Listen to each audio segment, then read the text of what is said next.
नमस्कार, कार्यक्रम news of the डेमा स्वागत छ। म हुँ स्मृति मल्ल।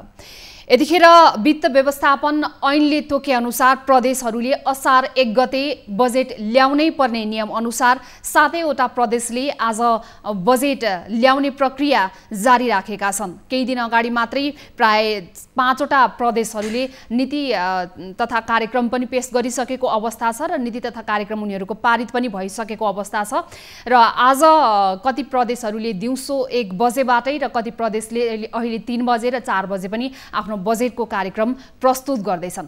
प्रदेशहरूले यसरी आफ्ना बजेटका कार्यक्रम प्रस्तुत गरिरहँदाखेरि धेरै त्यति लामो समय र लामो प्र्याक्टिसमा प्रदेशहरूले यो बजेट ल्याउने प्रक्रिया गइसकेको छैन। तर पनि विगतमा भएका वर्षहरूलाई हेर्दाखेरि ती आर्थिक वर्षहरूमा भएका आय व्ययको विवरणलाई हेर्दाखेरि र खर्चको विवरणलाई हेर्दाखेरि प्रदेश सरकारहरूले आगामी दिनहरूमा बजेट ल्याउँदाखेरि ध्यान दिनुपर्ने कुराहरूलाई कतिको बुझेका छन्, कतिको मनन गरेका छन् र ती बुझेर मनन गरेका कुराहरूलाई यस पटकको यस वर्षको आगामी वर्षको लागि बजेटमा समावेश गर्न सकेका छन् कि छैनन् त, यसै विषयमा केन्द्रित रहेर आजको कार्यक्रममा हामी कुराकानी जोड्नेछौँ।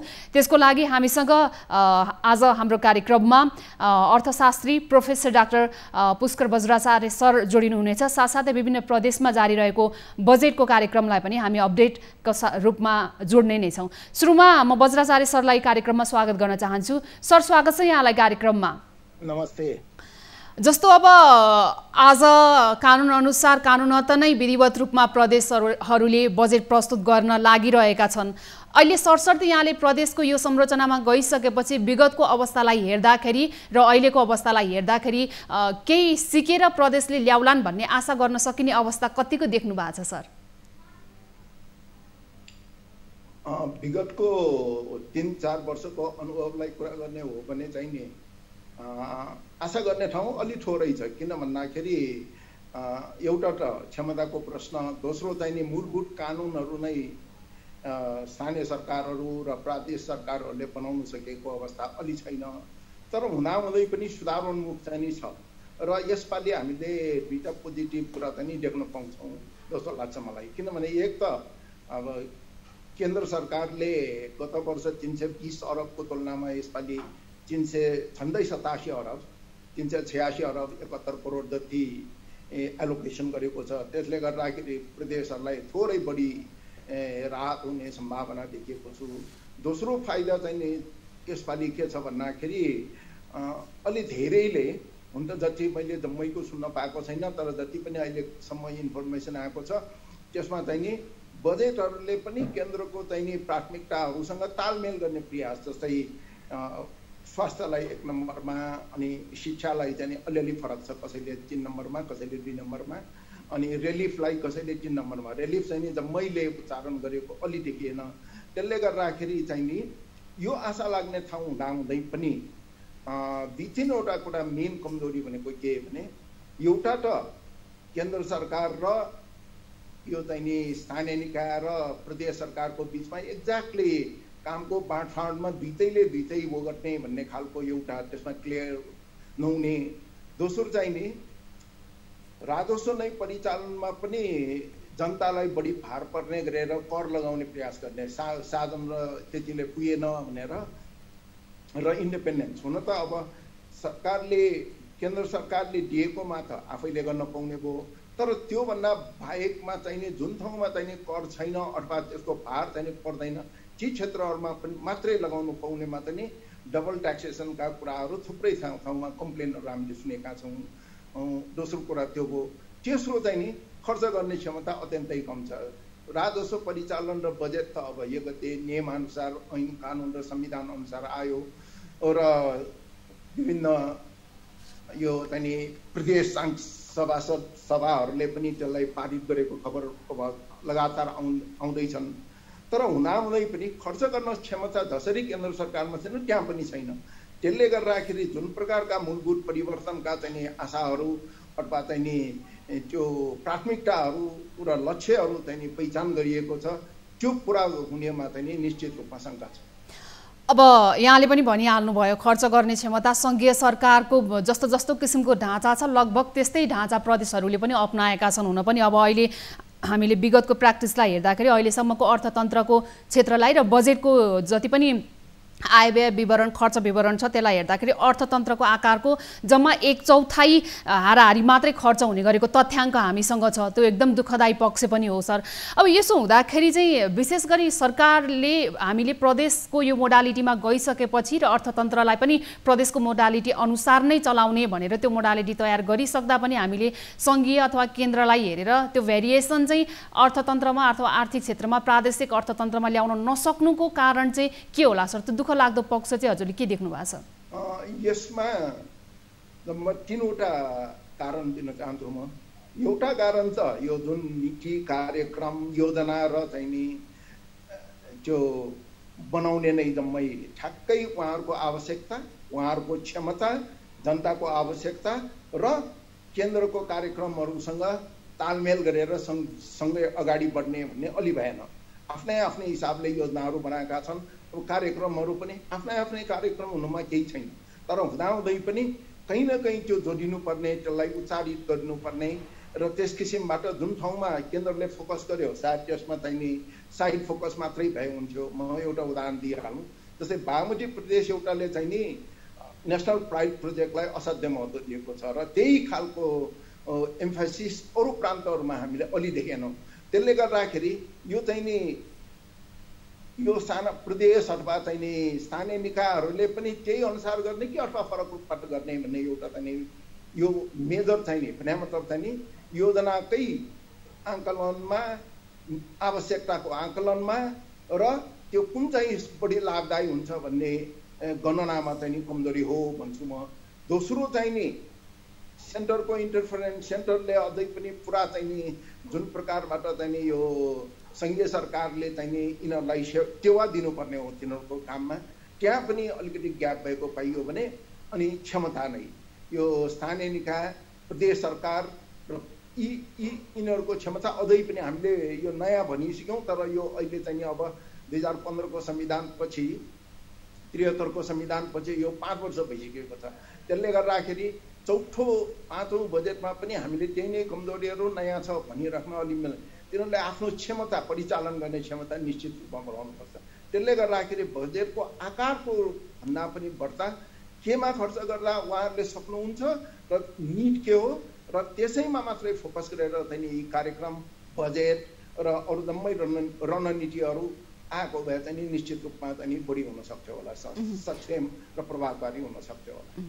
अब प्रदेश स्तरमा पनि लगानीहरूलाई अझै पनि हामीले आकर्षण बनाउन सकेका छैनौँ र लगानीकर्ताहरूलाई आकर्षित पनि गर्न नसकेको अवस्था छ। अब विशेष गरी सङ्घीय सरकारले दिने अनुदानका कुराहरू भयो, आन्तरिक राजस्वका कुराहरू भयो, स्रोत साधनको कुरा गर्दाखेरि ती आन्तरिक र प्रादेशिक स्रोत साधनको अधिकतम प्रयोगबाट उठाउने कुराहरू, आर्थिक कुराहरूको पनि एउटा पाटो भयो। अब योभन्दा बाहेक चाहिँ लगानी आकर्षित गर्न नसक्नुको कारण चाहिँ के हो सर प्रदेशहरूले? लगानी आकर्षण गर्न नसक्नुको त मैले त दुईटा कारण भन्छु। एक त यो सम्पूर्ण राज्यको र कुनै एउटा ठाउँ विशेषकोबाट त्यत्रो प्रभाव पर्दैन होला, किनभने हाम्रो लगानीको आकर्षण भनेको 3-4वटा कुरामा पर्छ।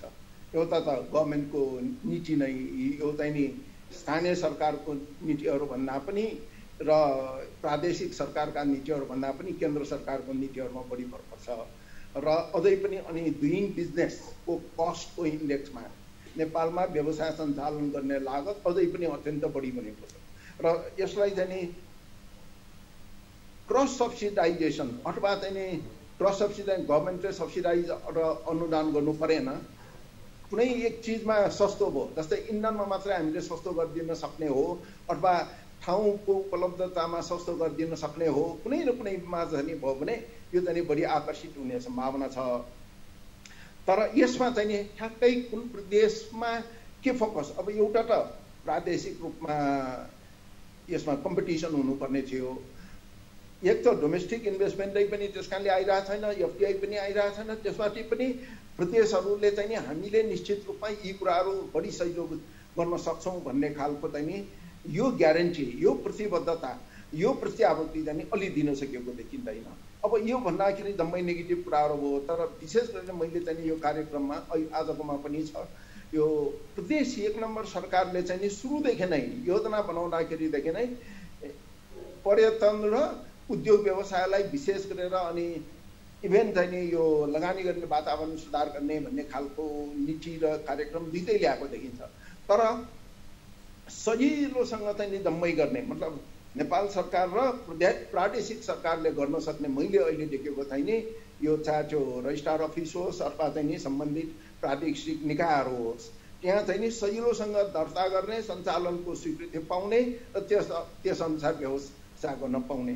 तर यो नै त्यति सजिलो हुन सकेको छैन भन्दाखेरि यो सिम्पल कुरालाई नै हामीले एड्रेस गर्न नसकेको हुनाले बाँकी कस्ट अफ डुइङ बिजनेस अथवा ओभरअल इन्भाइरोमेन्टलाई, वातावरणलाई, लगानीको वातावरणलाई नै मैत्रीपूर्ण बनाउने जस्ता कुराहरू त अलिक गाह्रै कुराहरू भए।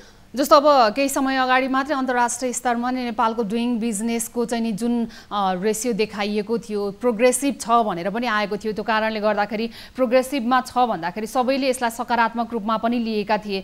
अब अहिले चाहिँ देशको यो जुन मोडालिटी छ हामी प्रादेशिक हिसाबमा गइरहेका छौँ। अब यी कुराहरू र वैज्ञानिक रूपमा चाहिँ नि त्यहाँ स्थानीय स्तरमा विकास निर्माण र आर्थिक उन्नतिका कुराहरूलाई वैज्ञानिक रूपमा अध्ययन गर्न नसकेका हुन् कि प्रदेशहरूले, अथवा त्यो वैज्ञानिक अध्ययन नै नहुने गरेको पाइएको छ सर? तपाईले भनेकैमा मैले स्वीकार गर्नुपर्छ यसमा। हुन त अब नेपालमा केही सुधार भएको छ, त्यसमा कुनै छैन। र्याङ्किङ चाहिँ नि जस्तै हामी अब 120-21 तिर 126 बाट 129 बाट यसरी अगाडि बढेको छौँ।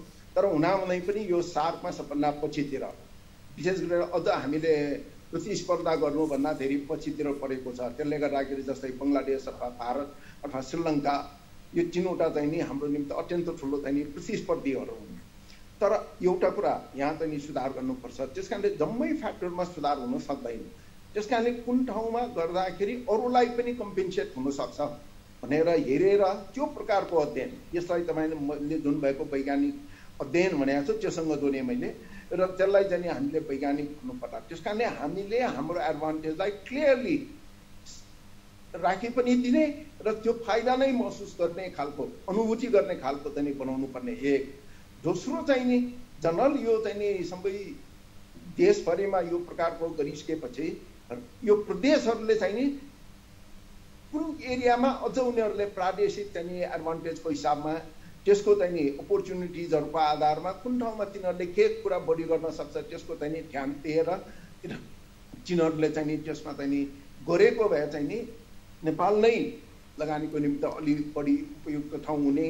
त्यसमा चाहिँ पनि अनि प्रदेशहरू 1.2, 2.7, 5 यसरी चाहिँ नि तुलनात्मक रूपले अगाडि बढ्न सक्थ्यो, प्रतिस्पर्धात्मक हुन्छ। सुधार त धेरै गरियो। एक त नेपालमै त्यो सुधार चाहिँ नि एकदम स्लोली भइरहेछ। दोस्रो प्रदेशहरूले पनि के गर्दाखेरि त्यहाँ इम्प्रुभ हुनुपर्छ, र दोस्रो यो प्रदेश र संघीय सरकारले मिलेर चाहिँ नि कतिपय नीतिहरू बनाउनु पर्ने र कतिपयमा तिनीहरूले छुट थप चाहिँ नि आकर्षणको केन्द्रतर्फ चाहिँ नि प्रयास गरेको भए चाहिँ नि यो चाहिँ हुन सक्थ्यो। त्यस कारणले यो जम्मैको कमी कमजोरी तपाईँले भने जस्तै एउटा राम्रो चाहिँ नि अध्ययन, अनुसन्धान र अपर्च्युनिटीको आइडेन्टिफिकेसन र त्यस अनुसारको नीति कार्यक्रमहरू भएन।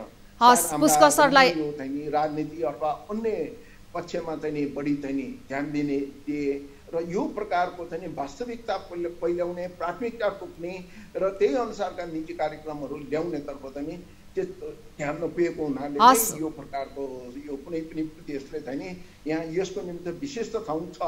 हुन्छ, हस् पुष्कर सर, उद्योगको निमित्त भन्दा भन्दै पनि हामीले पाएको अलि देखेन। हुन्छ, हस् पुष्कर सर, एकैछिन मैले यहाँलाई होल्ड गर्न चाहेँ। यतिखेर प्रदेश 2 को बजेट प्रस्तुत हुने समय भएको छ, त्यहाँको थोरै अपडेट लिन्छौँ, त्यसपछि फेरि म सरसँगको कुराकानीलाई जारी राख्नेछु। प्रदेश 2 बाट हामीसँग यतिखेर हाम्रा टिभी जर्नलिस्ट किरण कर्ण जोडिनु भएको छ। किरण, अब 4 बजेबाट प्रदेश 2 को समय तोकिएको थियो, त्यहाँ बजेट प्रस्तुत गर्ने भन्ने विषयमा लिएर के भइरहेको छ त्यहाँको अलिकति अपडेट गराइदिनुहोस् न हामीलाई किरण। 4 बजे भनिएको प्रदेश सभा सुरु हुँदै समय थियो। सोही अनुसार सभा 4 बजे सुरु भयो। मन्त्री माननीयहरू, मुख्यमन्त्री, मन्त्री, सांसदज्यूहरू समेत भित्र पसिसक्नु भएको छ हाउसमा, र हाउस सुरु भइसकेको अवस्था छ। र हाउसमा अहिले आर्थिक मामिला मन्त्रीज्यूले बजेट प्रस्तुत गर्न थाल्नु भइसकेको छ।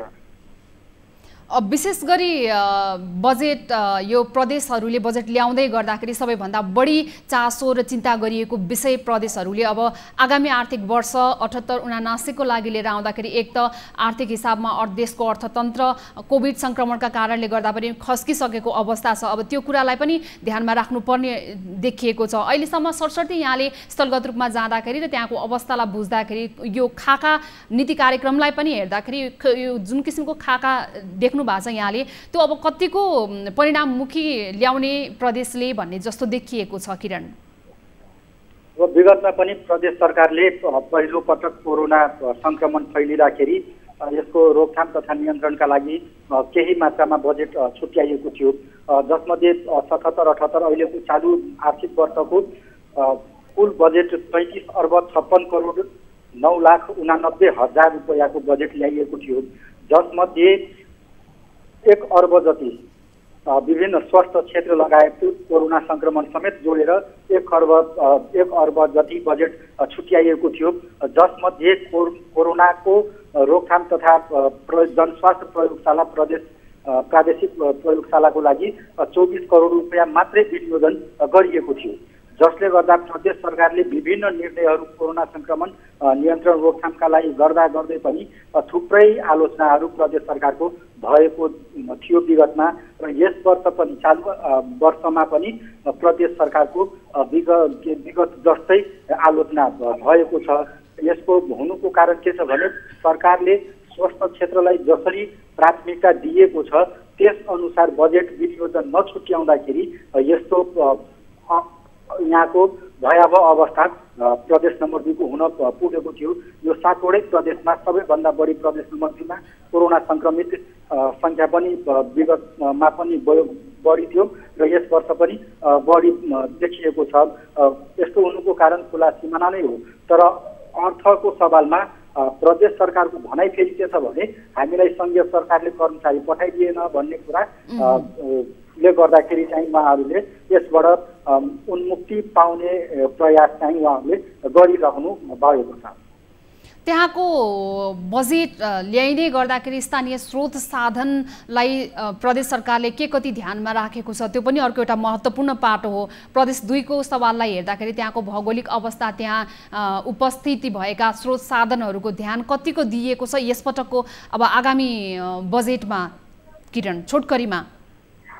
अब आगामी बजेट प्रस्तुत गर्दाखेरि यसपालि प्रदेश सरकारले पहिला जसरी अनुमानित बजेटहरू सार्वजनिक गरिन्थ्यो सिलिङ लगायतका विभिन्न चिजहरू त्यस अनुसार यसपालि प्रदेश सरकारले कुनै किसिमको न सिलिङ बजेट बाहिर ल्याउन सकेको छ नत्र सार्वजनिकले कुनै हिसाबले अनुमानित बजेट गर्न सकेको छ, जसले गर्दाखेरि अब कति बजेट ल्याउँछ भन्ने एउटा अन्य अहिलेसम्म पनि कायम हुँदाखेरि एउटा सरकारी एउटा कुरामा के क्लियर देखिएको छ नीति तथा कार्यक्रम मार्फत स्वास्थ्य, शिक्षा र कृषि क्षेत्रलाई चाहिँ यसपालि बढी प्राथमिकता दिने भनेर जनाइएको छ, जस हिसाबले विगतको तुलनामा यस वर्ष पनि 10 अर्ब भन्दा न्यून 10 अर्ब कम बजेट अर्थात् अहिले जुन चालु आर्थिक वर्षको 33 अर्ब बजेट छ त्यसमध्ये 20-22 अर्बको जति बजेट आउन सक्ने एउटा सङ्केत भने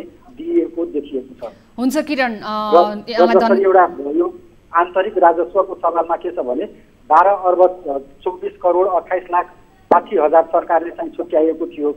त्यसमध्ये यसपालि पनि फेरि त्यही चिजलाई सरकारले निरन्तरता दिने देखिन्छ भने अहिलेसम्म जसरी सरकारले यस चालु आर्थिक वर्षको लागि 33 अर्ब सामसुन बजेट छुट्याएको छ त्यसमध्ये अहिलेसम्म प्रदेश सरकारले 20% भन्दा न्यून बजेट मात्र खर्च गर्न सकेको छ र त्यस हिसाबले पनि पुरानै बजेटलाई निरन्तरता दिने देखिन्छ। हुन्छ, धन्यवाद किरण यो अपडेटको लागि। हामीसँग प्रदेश नम्बर 2 बाट हाम्रा टिभी जर्नलिस्ट किरण कर्ण यतिखेर जोडिनु भएको थियो। प्रदेश 2 ले अहिले 4 बजेबाट प्रदेशको बजेट प्रस्तुत गरिरहेको छ र बजेटले पनि यसपटक पनि विशेष गरी त्यहाँ स्थानीय स्तरका स्रोत साधनहरूको अधिकतम प्रयोग लगायतका विषयहरूलाई समेट्न नसक्ने हो कि भन्ने स्थानीय आम सर्वसाधारणको चासोको बीचमा बजेट पारित हुँदैछ। त्यसबाहेक त्यहाँ विभिन्न किसिमका राजनीतिक उतार चढाव र राजनीतिक खिचातानीले प्रत्यक्ष अप्रत्यक्ष प्रत्यक्ष रूपमा त अवश्य नै प्रभाव पारेको छ नै। कार्यक्रममा हामीसँग अर्थशास्त्री professor doctor Pushkar Bajracharya sir पनि हुनुहुन्छ। उहाँसँगको कुराकानीको क्रमलाई हामी निरन्तरता दिन्छौँ छोटो ब्रेकपछि।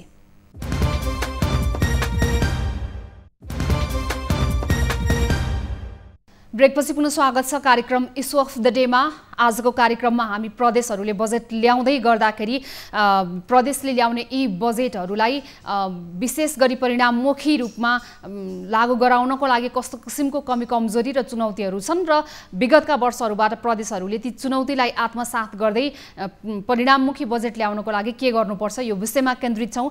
हामीसँग अर्थशास्त्री प्राध्यापक डाक्टर पुष्कर बज्राचार्य सर हुनुहुन्छ। उहाँलाई म ब्रेकपछि पुनः स्वागत गर्छु। स्वागत छ सर यहाँलाई ब्रेकपछि कार्यक्रममा। हजुर सर, जस्तो अब अहिले प्रदेशहरूको बजेट पनि आइरहेको छ, थोरै बिचमा हामीले अपडेट पनि जोडिहाल्यौँ। त्यहाँको स्थानीयहरूको मुख्य चासो र चिन्ताको विषय चाहिँ प्रदेशले बजेट ल्याउँदै गर्दाखेरि के हुँदो रहेछ भने अब भाषण जस्तै गरेर केन्द्रको सरकारले जस्तै भाषण गरेर आकर्षित त ल्याउँछ, तर काम चाहिँ त्यो अनुसार नभएको कारणले गर्दाखेरि हामीले बजेट अनुसार त्यसको परिणाम पाउन सकेका छैनौँ भन्नुभएको छ। कमी कमजोरीका बुदाहरू पनि धेरै नै छन्। त्यो मध्येमा पनि विशेष गरी राजस्व सङ्कलन अब देशको एउटा सम्पूर्ण देशकै अर्थतन्त्रमा पनि हामीले समग्र रूपमा राजस्वलाई एउटा महत्त्वपूर्ण पार्टको रूपमा हेरिन्छ। प्रदेशमा पनि लगभग त्यस्तै अवस्था रहन्छ। अब यो अवस्थामा राजस्व वृद्धिका लागि विशेष गरी हामीले चाहिँ वैज्ञानिक प्रणालीहरू अपनाउन सकेका छैनौँ। ल्याइएको त छ अवधारणाहरू, ट्याक्स इन्फर्मेसन नेटवर्क लगायतका प्रणालीहरू पनि छन्, तर तिनीहरूलाई एक्टिभ गर्न सकिएको छैन सर। अब त्यो एक्टिभ गराउन नसक्नुको कारण के हो र हामीले अरू के कुरामा जोड दिनुपर्छ?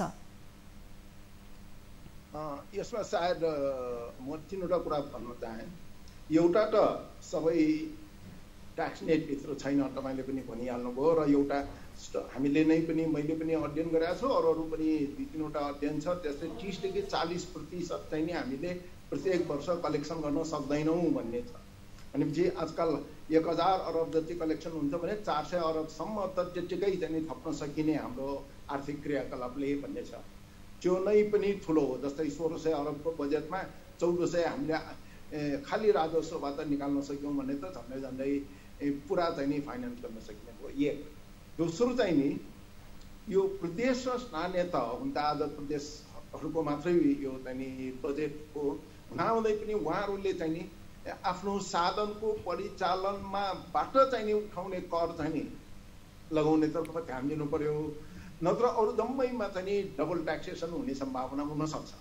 र त्योभन्दा पनि महत्त्वपूर्ण उहाँहरूले चाहिँ नि त्यसलाई प्रयोग गर्न सक्छु भन्ने खालको फिलिङ दियो भने त्यहाँको लोकल पिपलले पनि त्यसलाई निश्चित रूपमा चाहिँ सहयोग गर्छ र राजस्व परिचालन बढी हुन सक्ने सम्भावना छ।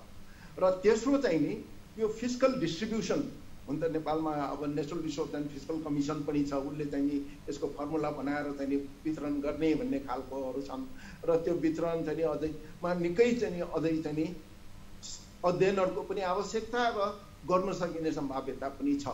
यस किसिमबाट गऱ्यो भने डोरो पनि नहुने र प्रयोगले गर्दाखेरि जनताबाट परिचालन पनि बढी हुने, र यो परिचालन नै बढाउनको निमित्त म अझै ट्याक्सको रेट बढाउँदै जानु भन्दा पनि ट्याक्स चाहिँ बरु रेट थोरै कम गर्ने, तर त्यसले गर्दाखेरि सबैलाई चाहिँ त्यसमा भित्राउने खालको चाहिँ प्रयास चाहिँ गर्न पायो भने निश्चित रूपमा राजस्व निकै बनाउन सकिने सम्भावना छ नेपालमा पनि प्रदेश सरकारहरूले। हुन्छ सर, अब यो महत्त्वपूर्ण विषयहरूमा यहाँले एकदमै बुदागत रूपमा र सटिक एन्सरहरूका साथमा यहाँले यो कमी कमजोरीहरू छन् र यो कुराहरूमा ध्यान दिन सकियो भने चाहिँ प्रादेशिक बजेटहरूलाई पनि हामीले अलिकति परिणाममुखी बनाउन सकिन्छ भनिदिनु भएको छ। पक्कै पनि त्यो महत्त्वपूर्ण विषयहरूमा सम्बन्धित निकायले ध्यान पुर्याउनेछ। यो महत्त्वपूर्ण समयको लागि सर यहाँलाई धेरै धेरै धन्यवाद। धन्यवाद, नमस्ते। हामीसँग यतिखेर प्रदेशहरूको बजेट आउँदै गरेको यो असार 1 गतेको यो समयमा अर्थशास्त्री प्राध्यापक डाक्टर पुष्कर बज्राचार्य सर जोडिनु भएको थियो र विभिन्न प्रदेशमा यतिखेर भइरहेको बजेटको अपडेट पनि हामी लिइरहेका छौँ। हामीसँग यति बेला लुम्बिनीबाट हाम्रा टिभी जर्नलिस्ट शिव डुम्रे जोडिनु भएको छ। लुम्बिनीको बजेट पनि आज 3 बजेबाट बजेटको कार्यक्रम तय गरिएको थियो, त्यहाँको थप अपडेट लिन्छौँ। शिव लुम्बिनीमा अहिलेसम्म त्यहाँको प्रदेश सरकारले अब 3 बजे बजेट ल्याउने भनेर कार्यक्रम तय गरिएको हो, के कस्तो छ त्यहाँको अपडेट, थप जानकारी गराउनुहोस् न। सधैँ तपाईँको जानकारी अनुसार 3 बजेबाट सुरु गर्ने बजेटको भाषणको कार्यक्रम केही समय पुरा भएर सुरु भएको थियो। अहिले पनि यति बेला प्रदेश लुम्बिनी प्रदेशका आर्थिक योजना मन्त्रालयका मन्त्री बैजनाथ चौधरीले यति बेला यो बजेट भाषण गरिराख्नु भएको छ। मैले यति बेला प्रदेश सभाकै सभा भवन अगाडि उभिरहेको छु र यति बेलाभित्र बजेट भाषण चाहिँ चलिरहेको छ। बजेटको क्रममा खास गरी चालु आर्थिक वर्षमा 36 अर्ब 35 करोडको बजेट विनियोजन गरिएको थियो भने अहिले केही यो आकार बढ्ने भनेर भनिएको छ। हालसम्म बजेट सजिलो छ भनेर पूर्ण बजेट आइसकेको अवस्था भने छैन। 2 अरबले बढ्न सक्ने भनेर अनुमान चाहिँ गरिएको छ। लुम्बिनीमा अब बारम्बार यो उठ्दै आइरहेको कुरा पनि हो र त्यहाँको नीति तथा कार्यक्रममा पनि यो बढी मात्रामा समावेश गरियो भनिने पनि छ। विशेष गरी पर्यटकीय उत्थानका कुराहरू छन् र पर्यटकीयको हिसाबले यसलाई अझ बढी थप मजबुत र बलियो अर्थतन्त्र बनाउने हिसाबले यो पाटोलाई लिन सकिन्छ भन्ने कुराहरू बारम्बार उठ्दै आइरहेका हुन्। अब सरसर्ती यहाँले अहिलेसम्मको यो खाकालाई हेर्दाखेरि के देख्नु भएको छ? ती सम्पूर्ण कुराहरूको सम्बोधन हुने कतिको देखिएको छ? बिना पक्कै पनि लुम्बिनी प्रदेशको प्रमुख आय स्रोतकै मानिएको र महत्त्वपूर्ण एउटा पर्यटकीय गन्तव्यको रूपमा मानिएको लुम्बिनी प्रदेशमा हालसम्म पर्यटकीय क्षेत्रलाई त्यति धेरै महत्त्व दिएर बजेट ल्याएको भने देखिँदैन। तथापि बजेट पूर्ण भइसकेको छैन। मैले यो जोडिराख्दा बजेटमा पर्यटकीय क्षेत्रको लागि केही थप आउन बाँकी रहेको पनि हुनसक्छ।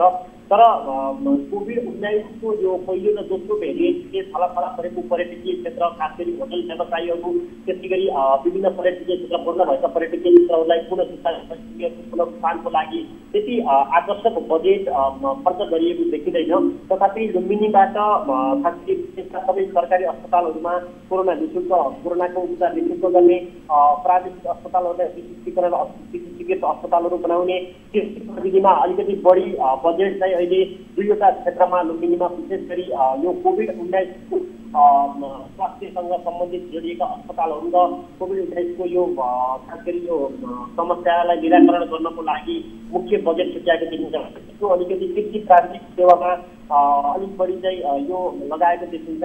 कार्यक्रमको लागि 35 करोड विनियोजन गरिएको छ। जुन कार्यक्रम योभन्दा अघिल्लो आर्थिक बजेटमा चाहिँ धेरै सफल भएको कार्यक्रम मानिँदैन। तथापि त्यसलाई निरन्तरता दिएर बजेट अघिल्लो बजेटमा 25 करोड मात्रै थियो, अहिले 10 करोड थपेर 35 करोड थपिएको छ। यसरी खास विषयमा जो पर्यटकीय क्षेत्र मुख्य आधारहरूमा अहिलेसम्म मूलतः बजेटको चाहिँ अब मानिसहरू बजेटको अपेक्षा गरे अनुसार बजेटलाई अहिलेसम्म आउन सकिँदैन। पर्यटकीय क्षेत्र उठ्न सकिरहेको अहिलेसम्मको बजेटको पर्यटकीय क्षेत्रलाई विशेष प्राथमिकता दिएको चाहिँ देखिँदैन। अब विशेष गरी त्यहाँको स्थानीय स्तरमा बजेटको बाँडफाँड जसरी गरिन्छ त्यो बजेटको बाँडफाँड चाहिँ आवश्यकता र आवश्यक पर्ने सेक्टरहरूलाई हेरेर प्राथमिकताको आधारमा र आवश्यकताको आधारमा त्यो बाँडफाँड गर्न सकेनन् कहिले पनि प्रदेशले भन्ने पनि चिन्ताको विषय रहँदै आएको छ। अब त्यहाँको भौगोलिक भिन्नताको आधारमा र त्यहाँको जनताको जीवनस्तरको आधारमा चाहिँ नि बजेटहरू तय गरिने गरिन्छ सामान्यतया। अब त्यो एउटा पद्धतिलाई चाहिँ पारदर्शी ढङ्गबाट प्रदेश सरकारहरूले ल्याउन नसकेका हुन् अथवा के कारणले गर्दाखेरि यो सधैँ फेल जस्तो देखिएको यो अवधारणा चाहिँ किन हो? बिना वर्ष पनि यो खासमा प्रदेशले ल्याएको बजेट कति प्रभावकारी हुन्छ अथवा कति चाहिँ स्थानीय तहसम्म पुग्न सक्छ भन्ने विषयले अलिकति यो अलि कन्फ्लिक्ट जस्तो द्वन्द्व जस्तो देखिन्छ। खास गरी सङ्घीय सरकारले ल्याएकै बजेटलाई निरन्तरता दिनको लागि अनुदानलाई अलिकति औपचारिकता प्रदान गर्नुको लागि मात्रै बजेट ल्याउने अथवा खास स्थानीय तहको लागि प्रभावकारी बनाउने गरी बजेट ल्याउने भन्ने विषयमा यो विगतदेखि नै यो विषयमा बहस चाहिँ उठ्दै गइरहेको छ। प्रदेश सरकारले स्थानीय आवश्यकतालाई मध्यनजर गरेर स्थानीय स्रोतहरूलाई परिचालन गरेर अलिकति बजेटलाई खास गरी यो पारदर्शी अनि कार्यान्वयनमुखी अलिकति स्थानीय तहमुखी लक्षित वर्गमुखी बनाउनु पर्ने जो प्रावधान जो अपेक्षा चाहिँ प्रदेश सरकारको चाहिँ एउटा कल्पना गरियो। प्रदेश सरकारमा बजेट आइसके पछाडि स्थानीय तहहरूको स्रोतहरू बढी परिचालन हुन्छन्, स्थानीय तहहरूलाई बढी मात्रामा चाहिँ प्राथमिकता राख्छ भन्ने जो अपेक्षा गरियो त्यो चाहिँ स्थानीय तहहरू पनि यसबाट सन्तुष्ट भएको देखिँदैन। किनकि योभन्दा अगाडि 3वटा बजेट यति बेला आइसकेको अवस्था हो। यी बजेटहरूमा जति चाहिँ कार्यक्रमहरू थिए जति बजेटहरू थिए ती बजेटहरू पूर्ण रूपमा कार्यान्वयन भइसकेको भए सम्भवतः लुम्बिनी प्रदेशका स्तरीय पालिकाहरू अहिले स्मार्ट मात्रै होइन कि ओभर स्मार्ट हुने अवस्था भइसक्यो, अर्थात् धेरै नै विकास हुने अवस्था भइसक्यो। तर यी बजेटहरू आउँछन्, कहाँ जान्छन्, कसरी जान्छन्, स्थानीय तहसम्म पुग्छन् पुग्दैनन्, अथवा तल्लो लक्षित वर्गसम्म तल्लो वर्गसम्म पुग्छ पुग्दैन भन्ने विषय नै अन्योलमा छ। त्यो कारणले गर्दा यी बजेटहरू औपचारिकताको लागि मात्रै स्थानीय सरकारको बजेटलाई कार्यान्वयन गराउनको लागि मात्रै अथवा उनीहरूले दिएका अनुदानहरूलाई लागू गर्न मात्रै यसरी चाहिँ देखिरहेको थियो। औपचारिकता बाहेक अरू थुप्रै आशा गर्न ठाउँ चाहिँ प्रदेशका बजेटहरूमा देखिँदैन। अब प्रदेशकै हकहरूमा कुरा गर्नु पर्दाखेरि विगतको बजेटको कार्यक्रमलाई हेर्दाखेरि छुटाउन नहुने अर्को एउटा प्रसङ्ग के पनि छ भने निर्वाचन क्षेत्र विकास कार्यक्रम अन्तर्गत भनेर सांसदहरूलाई बजेट छुट्याइएको पनि थियो। तर त्यो चाहिँ नि त्यति अब खालि भोटरहरूलाई आकर्षित गर्ने हिसाबले मात्रै भयो, तिनीहरूले विकासका योजनाहरूलाई अगाडि बढाउन सकेनन् भन्ने जस्ता विरोधका आवाजहरू पनि कतिपय स्थानमा चाहिँ सुन्न पाइए। अब त्यो हुँदाखेरि चाहिँ त्यहाँ जो स्थानीय स्तरमा जिम्मेवारी पाएर बस्नुभएका जिम्मेवार व्यक्तिहरू हुनुहुन्छ, उहाँहरूले यसलाई कसरी लिनुभयो अथवा यसलाई चाहिँ उहाँहरूले एउटा राम्रो विषयलाई पनि अब अलिकति वाहवाही कमाउने हिसाबको पनि थियो यो बुदा सुन्दाखेरि, तर त्यो आधारमा काम गर्न नसकेका हुन् कि अथवा यसमा अप्ठ्याराहरू चाहिँ के थिए?